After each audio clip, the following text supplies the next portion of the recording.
Master Your Mindset Radio, episode 74. Welcome to Master Your Mindset Radio, the show where we empower you to conquer limiting beliefs and transform your world with your gifting and purpose. Now for your host, Elizabeth Nader. Hi friends, welcome to another episode. Grab your coffee, your tea, your water. Just hang out with me for a little bit and let's talk about overcoming giants. We all face giants in our life. All of us face giants that threaten to hold us back, giants that keep us from experiencing the kind of life that we're meant to experience, giants that keep us down, giants that keep us from things, giants that intimidate us and bully us. All of us face giants in our life.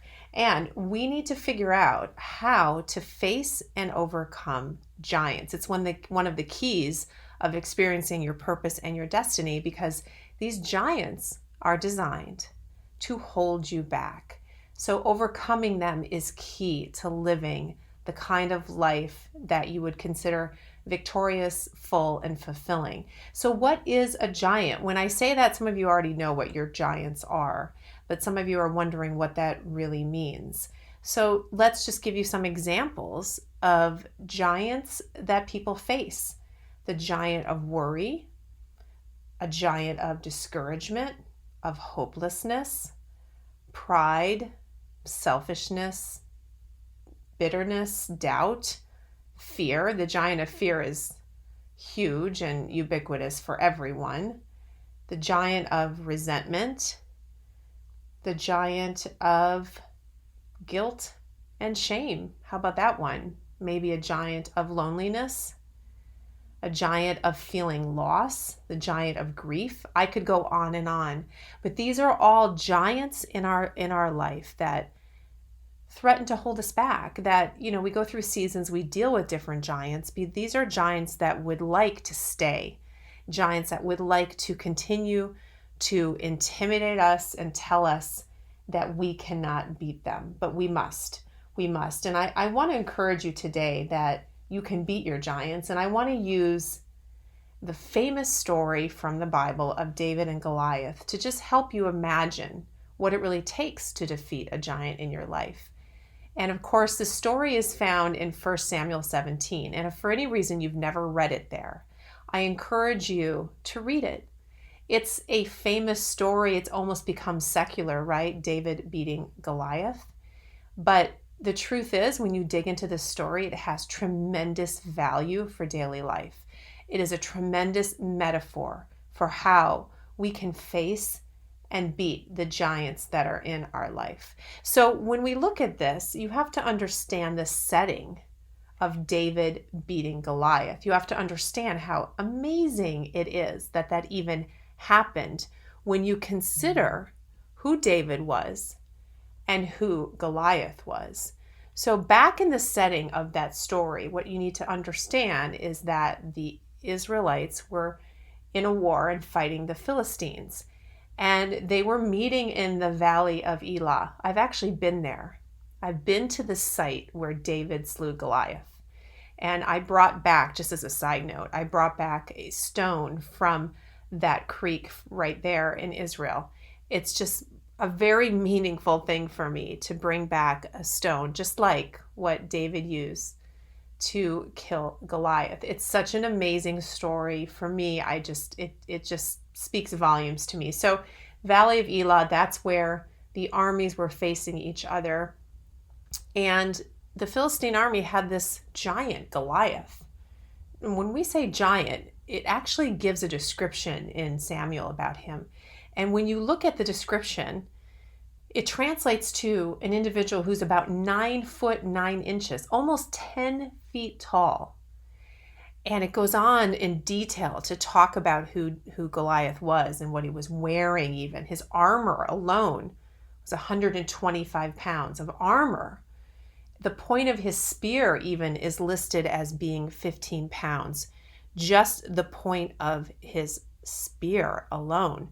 I mean, gigantic, with a helmet of brass and a coat of mail and just all of this brass on his legs and the spear and all of this description, and even had someone bearing a shield, an armor bearer that going before him. I mean, this guy was huge and scary and just a gigantic figure of armor and brass and all these things that are just beyond intimidating. Even the sun, like think about the sun shining off that brass and blinding the Israelites, right? Even making him seem bigger than he even was. A sort of psychological warfare is really what was going on with Goliath. And that's one of the things I think that's so interesting about giants is that, yes, they can seem really, really big, but it's often the shouting and the intimidation and the bullying that they do in our head that make them seem even bigger to us. It's not even the reality of who they are as much as how they present themselves in our mind that make it feel like these giants are so much bigger than we can handle. So there is Goliath, right? And then there is David. Now, everyone was scared of Goliath. There was no Israelite that could fight him. But here comes David, the shepherd boy, literally a shepherd boy. And he looks at this guy, and of course I'm paraphrasing the story and I'm jumping through some of this, but he's just a shepherd, a sheep herder, and he knows everyone's fearing Goliath and fleeing from Goliath's taunts. And David looks at this guy and says, the first thing he does is says, who is this that threatens the armies of God? Like, who are you? Who do you think you are that you can threaten the armies of God? So he started with questioning already out of the gate, who do you think you are, right? And then he says to Saul, King Saul, that he will fight this giant. And I'm sure that there was a lot of laughter and a lot of, who do you think you are, little shepherd boy? You're going to fight this giant. You can't fight this giant. And Saul doubted him. And what David did is he then talked to Saul about his past victories in the wilderness, protecting the sheep and things that have happened to him before and how God delivered him through these past fights and victories. And what he was really doing there was he was recalling times before when he was delivered from difficult situations, right? I mean, literally talking about a lion trying to get to his sheep, and he actually went after the lion and with his bare hands. So he's describing all these situations where he has been a victor before, and Saul finally says, okay, fine, you can go after and try to kill Goliath. And at that point, and just telling you the story, Saul puts on his own armor onto David, but David couldn't move around in this armor. It was heavy. He wasn't used to it. So David took it off. He said, I can't fight in that armor. And instead, David, just in what he's wearing in the shepherd's clothes, he picks up some rocks. And there we get that famous line that David brought a rock to a sword fight. He picked up several rocks and his slingshot, and this is what he took to fight his giant. Now, I tell you the story, and of course we know he ends up killing the giant, but I want you to understand along the way there are some interesting things we need to learn. So he actually throws the rock. He uses a slingshot, and I've seen this done, by the way. When we were at the Valley of Elah, I saw our tour guide put a rock in a slingshot, and he did exactly what David did. It was fascinating. And that rock landed perfectly square in Goliath's head and took him out, killed him, knocked him out, and then David cut off his head, right? And it was over, and David was victorious. So let's point out a few things from this story that I want you to take away for your own life. I want you to take away to understand that you too can fight your giants, and why this story has some clues to how we do that well and how we do that successfully. First of all, David ran towards the battle line. He didn't run away from the giant. He ran towards the giant. He wasn't intimidated, and he decided, in order to fight it, I have to face it, right? I have to face it, and I have to question its existence in my life. I have to say, how dare you It's like getting to a point where you say, I'm no longer accepting this giant. So you do not belong here. That's the first thing, to say, no, I don't accept the fact that you're in my life. You're a bully. You have no right to be here, and I'm going to run and face you, right? We have to face our giants. That's just simply acknowledging that they exist, but also acknowledging and telling them that you will not stand for them in your life. So he ran to the battle line, he faced the giant, he questioned the giant. And that's really questioning the status quo, isn't it? Because for some of us, our giants have been in our lives for way too long, and it's become status quo. And David was willing to say, I know everyone's afraid of you, and it's accepted that everyone's afraid of you, but not me. This is where this stops. This is where this stops. Then the next thing he does when he says to King Saul that, he's willing to fight, King Saul says, are you kidding me? Look at you, a little shepherd boy. But then what David does is tremendous. He starts to list the times that God delivered him and the victories that he'd had in the past. Now, was he doing this to convince King Saul that he was a worthy opponent to the giant? Maybe. But I think what's more instructive here is he was convincing himself and reminding himself when God had delivered him before, when he had victories in the past that seemed difficult and seemed like he couldn't win, but he did. When he overcame things in the past, it was reminding himself even that God had delivered him before. Why not now? God can do it again. So that's another important point when you face your giants, is to remind yourself you can win. You've actually won in the past. We all have stories where we have overcome something in the past. And it's good to be reminded of those things, to understand that God is with us and that we do have within us the ability to face this giant and to overcome it because of what we've even done in our past. And then with the armor that King Saul tried to put on him, it didn't fit. It didn't feel right to David.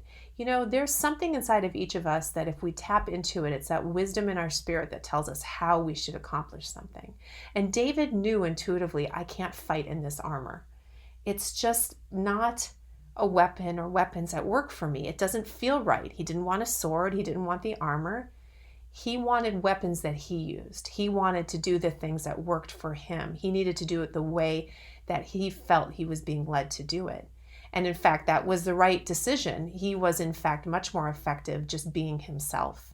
He was more effective using the tools that worked for him and the weapons that worked for him. And I want to encourage you that each of you, when you get in touch with your spirit and the wisdoms that's there, and you ask God to show you, how do I defeat this giant?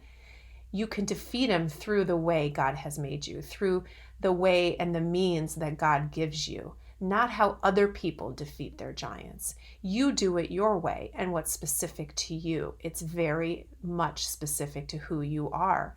So stop looking around you to see how other people defeat their giants, because the way you need to defeat it is unique to you. And then another thing that's instructive, I think, from what David did is don't look at the size of the giant. I mean, the description in the Bible is intimidating, and to be around that had to be scary. But if David only focused on that, if he focused on the incredible armor that he was wearing, the fact that he was over 9 foot tall and huge spear and all of this, he would have just given up. I mean, that's what everyone else did. They were scared to death because they focused on the size of the giant, and rather than focused on the fact that they had within them the ability to defeat him by using the God-given intuition they had and God-given gifts. So David focused instead on what was inside of him. He focused on his past successes, and he focused on the faith that he had, that what he'd been given was enough in his life to defeat this giant. He didn't focus and look at the size of the battle in front of him. And, picking his stones was a very interesting process, because while the giant was yelling at him, intimidating him, taking up all the air by just cursing at him and telling him he's going to die, while all of that nonsense was happening, David was focused on picking up his stones. He was quietly picking his weapons. He was quietly pulling together his strategy. and focusing on the strength that he had and the tools he had while all the nonsense was going on with the giant. He didn't get pulled into it. He didn't get in a shouting match with the giant. He didn't have a big discussion about anything. He focused on finding the right weapons. He focused on picking up his stones. And in fact, he put that stone in that slingshot and he killed that giant. But not only did the stone kill the giant, but then David did something very, very important. He finished him off. He cut off his head. There would be no question at all that that giant could come back in his life. No question. And we need to do that. We need to completely finish off these giants, but we tend not to. We think we've killed them and we leave some doubt, we leave some question, we leave a little open door to them to come back in our life. And they will come back if they can, if there is an opening. But what David showed us is that he completely finished off that giant by cutting off his head. So I love this story. I love everything that it shows us in terms of our ability as Davids who feel sometimes small, sometimes we feel meaningless, sometimes we feel like, who are we? And we look at these giants in our life, whatever they are, and we can get intimidated. But let's not be like everyone else in the story. Let's be a David. It's okay to bring a rock to a sword fight, because if the rock is what God tells you to use to beat your giant, to kill your giant, it'll work, right? We don't need to focus on how big the enemy is in our life, how big the giant is. We need to focus on the fact that we have come through things before, that we have been victorious before, that this is just another giant that we can defeat. And there is a prize to be had on the other side, just like David was rewarded by the king. We are rewarded by moving forward in our life, by showing others that you can beat your giants, and by then stepping into more purpose and experiencing more destiny, because these giants aren't holding us back anymore. So we need to do it time and time again to each giant that steps in our way. Don't look for other people to do it. It's your giant. You're the one that needs to kill and overcome that giant. But do it completely. Finish the job. Do it the way God shows you to do it. And don't be discouraged. You don't have to live with these giants in your life. Just know that when you overcome them, everything will change for you. And it did for David. Eventually, the shepherd boy found himself a king. And found himself the king of Israel. And that is another long story, right? It's an amazing one, though. And I love it. It's a tale that is encouraging and one that we can use in our own life. So this is the year 2021, everybody. Take inventory of those giants. Recognize who they are. Recognize what they're doing to you. Be willing to look them in the face and understand that you can overcome them. And also recognize when you do, what's waiting for you on the other side is amazing. So go ahead, face those giants and finish them off completely. Have a great week, guys. We'll talk to you next week. Thank you for listening to Master Your Mindset Radio. Before you go, if you want to be part of a free online community of like-minded individuals for support, resources, and inspiration as you conquer your limiting beliefs and pursue your purpose, go to elizabethnader.com/community. That's elizabethnader.com/community, or search for Master Your Mindset Academy private group on Facebook. Looking forward to seeing you online.